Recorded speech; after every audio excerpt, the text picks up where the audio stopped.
Gérard Lopez, un nom qui revient souvent dans le monde du football français. À chaque arrivée, il est présenté comme un espoir, un président ambitieux capable de relancer un club, mais comme toujours, le scénario tourne très mal. Le Royal Excel Moucron a disparu, Lille a connu de grosses difficultés financières, les Girondins de Bordeaux ont plongé jusqu'en National 2 et aujourd'hui c'est Boavista qui se retrouve au bord de la faillite. À chaque fois les promesses sont grandes mais les conséquences laissent les clubs en très grande difficulté. Mais comment Gérard Lopez a-t-il pu précipiter autant de clubs vers le précipice? Dans cette vidéo on va revenir sur le parcours de Gérard Lopez, un dirigeant souvent accueilli comme un sauveur mais dont les passages laissent bien souvent des clubs au bord du gouffre.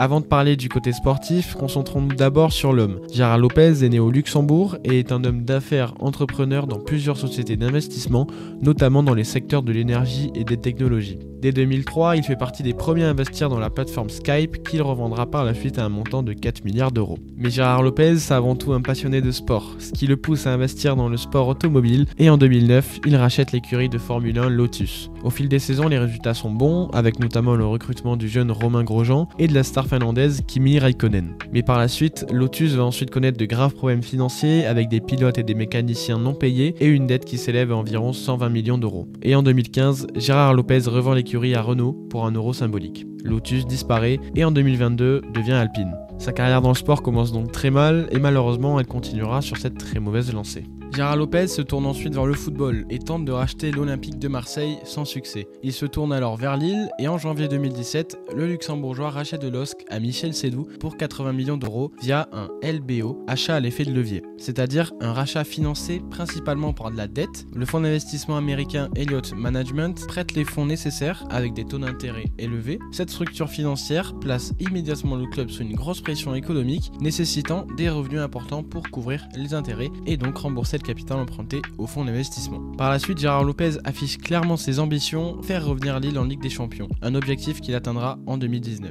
Cependant, sa première saison complète est un véritable cauchemar. Après son arrivée, il décide de chambouler l'organigramme du club en changeant de directeur sportif et d'entraîneur. Il nomme alors Marcelo Bielsa, un entraîneur argentin qui a dirigé la sélection argentine pendant 6 ans, l'Athletic Bilbao en Espagne pendant 2 ans, puis a passé une saison à Marseille. Mais malheureusement, la sauce ne prend pas avec l'entraîneur argentin et après 13 journées, il est limogé. C'est alors Christophe Galtier, tant bien que mal, qui va maintenir le club à une 17e place, malgré un investissement sur le mercato de près de 70 millions d'euros. La situation est à la fois tendue en interne, mais aussi avec les supporters lillois. Début mars 2018, histoire de calmer les contestations dans les tribunes qui commencent à monter dû aux très mauvais résultats de l'équipe, Gérard Lopez organise une première réunion avec les groupes de supporters du LOSC. Selon François Stock, le président d'un groupe de supporters du LOSC déclare « Il a essayé de dédramatiser la situation en expliquant son projet de trading, il a essayé de calmer les sections de supporters. Mais cette réunion n'a pas suffi pour calmer vraiment les tensions. Le week-end suivant, les Dogs s'inclinent chez eux contre Montpellier et une centaine de supporters envahissent la pelouse et essaient d'aller parler aux joueurs. La cassure entre la direction et les supporters se fait dès le lendemain où le LOSC décide de porter plainte contre plusieurs membres de DVE, le groupe de supporters le plus important du club. Et cela finira donc par une dizaine de supporters interdits de stade. En plus des résultats très compliqués, financièrement, le LOSC est dans le rouge. La DNCG, la Direction nationale du contrôle de gestion, prononce sa rétrogradation à titre conservatoire en décembre. Heureusement, en fin de saison, Gérard Lopez parvient à réunir 150 millions d'euros, permettant ainsi au club nordiste de rester dans l'élite du football français. Pour la saison 2018-2019, c'est une toute autre histoire. Les Lillois écrasent tout sur leur passage et décrochent la 2e place,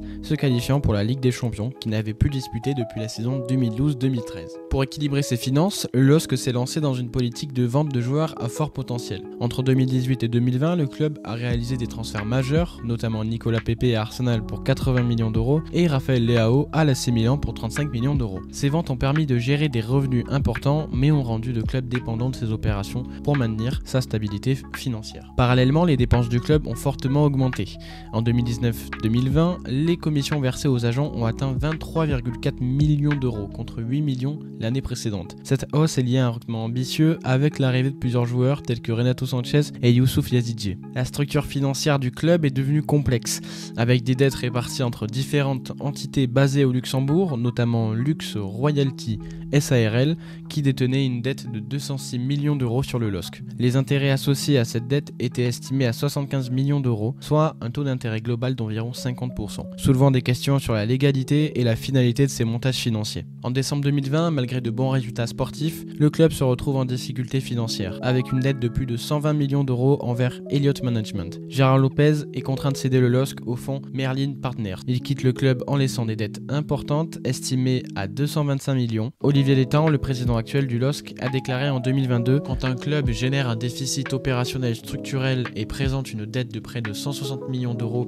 avec un cash disponible de 9 millions d'euros, ce club était dans une situation de naufrage économique. » Quelques mois plus tard, sans Gérard Lopez, Lille devient champion de Ligue 1, détrônant le PSG cette saison-là. Quelques mois avant son départ du LOSC, Gérard Lopez fait l'acquisition du Royal Excel Moucron, un club de première division belge. Son idée est claire, en faire un club satellite de Lille. Un partenariat est alors mis en place entre les deux clubs avec un engagement financier de 4 millions d'euros par an pour le club belge, ainsi que l'arrivée de jeunes joueurs en provenance de Lille. Au total, 12 joueurs rejoignent Moucron, 6 en prêt et 6 transférés. Mais malgré ce renfort important, les résultats ne suivent pas. Et surtout, après le départ de Lopez du LOSC, son successeur, Olivier Létang, décide de couper les ponts avec Moucron, mettant fin à la convention. Résultat, le club belge se retrouve brutalement privé d'un financement vital. Comme souvent avec Gérard Lopez, vous avez l'habitude dans cette vidéo, les dettes s'accumulent rapidement. Moucron fait face à une situation financière dramatique avec plusieurs millions d'euros de dettes, des salaires impayés et une gestion opaque. Le club est progressivement abandonné. La saison 2020-2021 Jupiler Pro League est catastrophique. Moucron termine lanterne rouge avec seulement 7 victoires, 10 nuls et 17 défaites. Relégué en deuxième division, le club ne s'en relève pas. Il termine l'exercice suivant à l'avant-dernière place et les problèmes s'enchaînent. Les joueurs ne sont pas payés et envisagent de faire grève. Le club est interdit de recrutement. La fédération belge retire la licence professionnelle jusqu'à la rétrogradation au niveau amateur. Et le 31 mai 2022, c'est officiel, Moucron est déclaré en faillite et disparaît du football professionnel belge. En à peine 2 ans, Gérard Lopez et son entourage ont tout simplement détruit un club centenaire. En octobre 2020, Gérard Lopez décide de racheter Boa Vista, un club historique de la première division portugaise situé à Porto. Il devient actionnaire majoritaire en achetant un peu plus de 50% des parts. Dès son arrivée, il annonce vouloir faire de Boa Vista un club compétitif en Europe, un discours ambitieux mais pas très surprenant venant de lui. À ce moment-là, Lopez est encore président du LOSC et comme il avait déjà tenté avec le club belge de Moucron, il veut faire de Boa Vista un club satellite de Lille. Il envoie d'ailleurs plusieurs joueurs lillois en prêt au Portugal, comme Angel Gomes, qui est toujours au club aujourd'hui, Léo Jardim ou encore Shaw. Mais l'idée tombe vite à l'eau. En décembre 2020, il vend le LOSC et avec son départ, la connexion entre les deux clubs est rompue. Sur le plan sportif, Boa Vista ne s'effondre pas. Le club réussit à se maintenir pendant 4 saisons d'affilée dans le milieu de tableau du championnat portugais. Rien d'extraordinaire, mais c'est stable. En revanche, les finances du club, elles sont dans un sale état. Boa Vista accumule les dettes qui atteignent environ 6,8 millions d'euros. Et en novembre 2024, la situation devient tellement critique que le club est placé sous un processus spécial de revitalisation, une procédure qui sert à éviter la faillite. En plus de ça, Boa Vista est interdit de recrutement par la FIFA depuis plus d'1 an. Le club ne peut plus enregistrer de nouveaux joueurs à cause de dettes non payées liées à certains transferts et résiliations de contrats.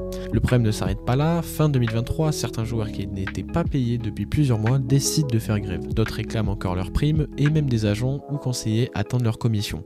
Cette année, le côté sportif est très compliqué avec une place d'avant-dernier de Liga Portugal avec un total de 5 victoires, 6 nuls et 19 défaites. Il reste donc 4 matchs à Boa Vista pour se sauver et se maintenir dans l'élite du football portugais. À la fin de la saison 2020-2021, la DNCG prononce la relégation administrative des Girondins de Bordeaux en Ligue 2, en raison d'un manque de 28 millions d'euros que le fonds d'investissement King Street refuse d'injecter. Mais le club fait appel et Gérard Lopez rachète les Girondins dans la foulée, apportant l'argent nécessaire pour maintenir Bordeaux dans l'élite du football français. Pour la saison 2021-2022 en Ligue 1, Gérard Lopez affiche de grandes ambitions, remonter rapidement dans le haut de tableau de Ligue 1 et viser une qualification européenne d'ici 3 saisons. Mais ces objectifs irréalistes au vu de la situation du club, comme vous le savez très bien, ne se concrétisent pas. Fin juillet, Lopez se sépare de Jean-Louis Gasset et nomme Vladimir Petkovic, ancien sélectionneur de la Suisse. Ce dernier sera limogé en février. Le mercato bordelais repose principalement sur des arrivées libres ou des prêts de jeunes joueurs comme Yacine Adli ou Timothée Pembele. Bordeaux termine la saison en tant que lanterne rouge avec avec seulement 6 victoires, 13 nuls, 19 défaites et la pire défense du championnat, 91 buts encaissés. Sûrement l'une des pires saisons de l'histoire du club en Ligue 1. À l'été 2022, la DNCG rétrograde Bordeaux en national à cause d'une dette jugée trop élevée. Gérard Lopez fait appel au Comité national olympique sportif français en soulignant les efforts fournis pour désendetter le club. Abandon de 75% de la dette, vente de Sékou Mara à Southampton pour 13 millions d'euros. Le 25 juillet, le CNOSF donne un avis favorable au maintien en Ligue 2, validé ensuite par la FFF. Bordeaux est sauvé mais reste encadré par la DNCG.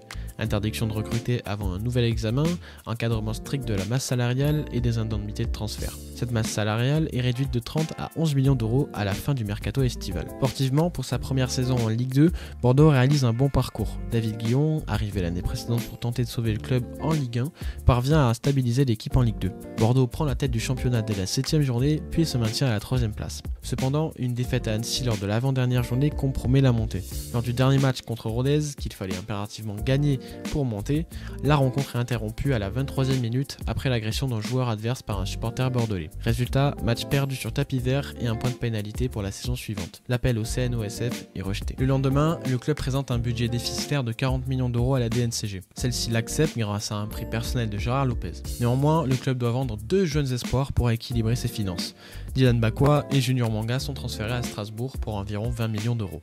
Malgré ces efforts, le FCGB continue de perdre de l'argent. Faute de restructuration, la masse salariale reste trop élevée pour un club de Ligue 2. La saison 2023-2024 est encore plus compliquée, à la fois sportivement et économiquement. Bordeaux n'arrive pas à trouver de dynamique positive et reste angulé en bas de tableau. En octobre, David Guillon est limogé et remplacé par un ancien joueur du club, Albert Hira. En décembre, la DNCG accorde un sursis en attente d'éléments complémentaires sur la situation financière. Bordeaux répond en annonçant un projet stratégique d'ouverture de capital à un fonds d'investissement minoritaire. Mais les retards s'accumulent. Les revenus prévus, droits TV, sponsoring, vente de joueurs, ne sont pas au rendez-vous. La masse salariale atteint 36 millions d'euros, pour des recettes hors transfert de seulement 18 millions. Le club n'arrive pas à finaliser l'arrivée d'un investisseur et en janvier 2024, la DNCG impose un encadrement strict de la masse salariale. En seconde partie de saison, Bordeaux stagne toujours, restant à une 13e place très décevante. Le maintien est toutefois assuré à la 36e journée grâce à une victoire face à Ajaccio. Mais une fois la saison sportive terminée, c'est la situation financière qui reprend le dessus. L'été 2024 chez les Girondins devient un véritable feuilleton. Le club doit passer devant la DNCG le 19 juin, mais l'audition est reportée au 27 juin pour permettre la finalisation d'un investissement de plus de 70 millions par un fonds américain. Le 9 juillet, malgré la présence de représentants du groupe Fenway Sport, la DNCG décide une relégation conservatoire en national, faute de garanties suffisantes. Le club fait appel et obtient 2 semaines supplémentaires pour rassembler environ 40 millions d'euros. Le 16 juillet, le fonds américain se retire officiellement, évoquant le coût trop élevé au Matmut Atlantique et l'incertitude des droits TV en France. Le 23 juillet, Bordeaux accepte sa relégation administrative en national, c'est-à-dire la 3e division française. 2 jours plus tard, le club perd son statut professionnel qu'il détenait depuis 87 ans. Cette perte de statut est une décision purement financière de la part de Gérard Lopez.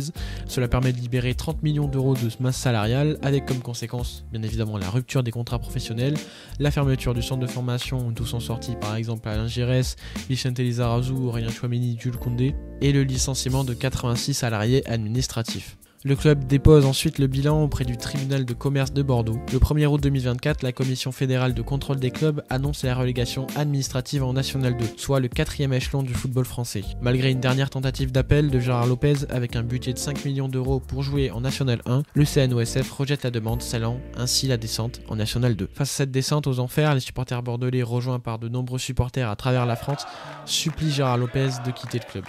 Mais en septembre, ce dernier déclare au micro de RMC Sport qu'il ne veut pas quitter le navire et jure d'aider le club à remonter. À Bordeaux, Gérard Lopez a enchaîné des décisions catastrophiques, précipitant la chute du club. Son projet sportif instable et irréaliste n'a jamais été en accord avec la situation du club.